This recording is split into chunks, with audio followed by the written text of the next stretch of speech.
Okay, good afternoon sa inyo, mga kabahay. So ngayon, nandito ako ngayon sa project namin. Bilingnan natin yung kisabe, kung ano yung progress at yung pagta-tiles nila. Okay guys. Ngayon, samahan nyo ako. Pero dito na ako sa taas. Kasi naka-loft type to. Sige.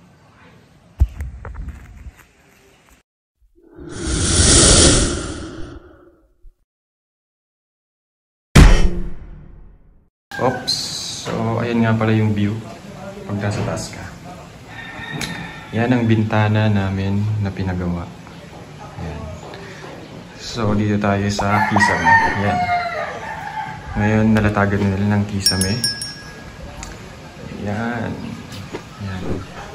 Nalatagan na nila. Tapos, dito sa part na to, ito yung loft type.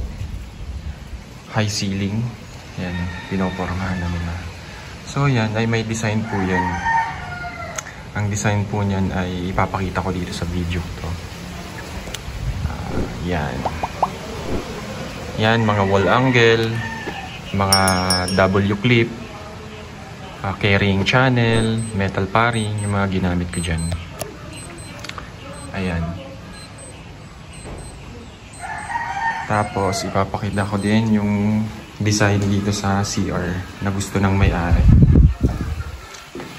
Ito yung design na gusto niya. Ayan.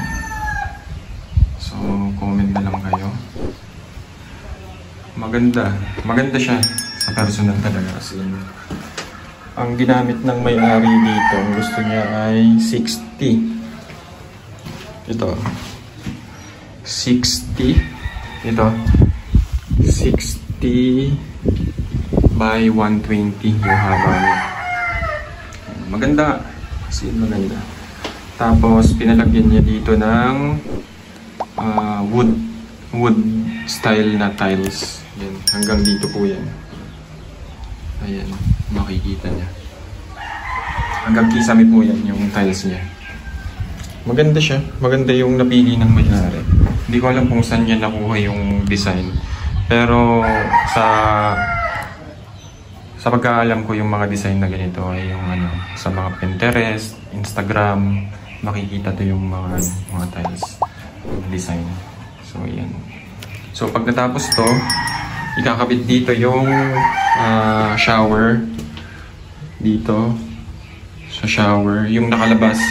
Kaya yun yung naisip ng may-ari kasi nakalabas yung shower gawa ng mahirap kasi pag nakabaon. Ang maintenance, yun yung naisip. Kaya pag dito lang ilalagay niya yung shower, yung rain shower call na style.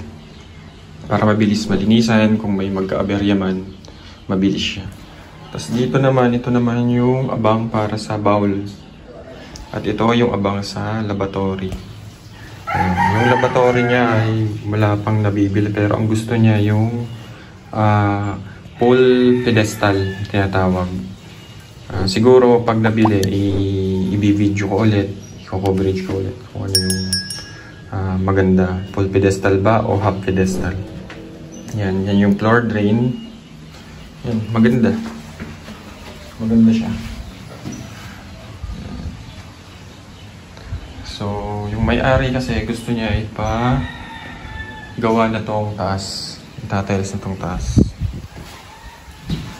para masimulan na. Yung bintana, wala pa akong update sa bintana. Maganda tong naisip ng may-ari. Yan, makikita nyo. Yan.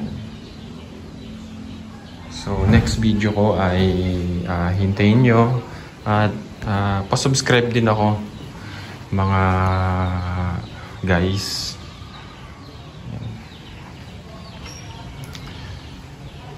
Ito po yung sukat niya. Ayan. 60 by 120 haba. Ayan. Ito na nga pala yung mga accessories sa CR. Ayan. SOS 304. Pag sinabing 304 ay fully stainless po yan. Yun. Yan po yung view nila. Ito pong naapakan ko ngayon ay master bedroom po ito ng may-ari. Master bedroom ng may-ari po. Kasi ang gusto ng may-ari ay minimalist lang. Minimalist lang. Yan. Yan yung bintana nila sa kabila at yun, sa aircon yun. Pero masyadong malaki yung sa aircon yung abang. Pero okay na din. So guys, thank you sa mga nanonood, sa sumusuporta sa akin sa aking YouTube channel. And don't forget to subscribe at tap the notification bell para kayong updated sa aking video na ina-upload. So guys, thank you.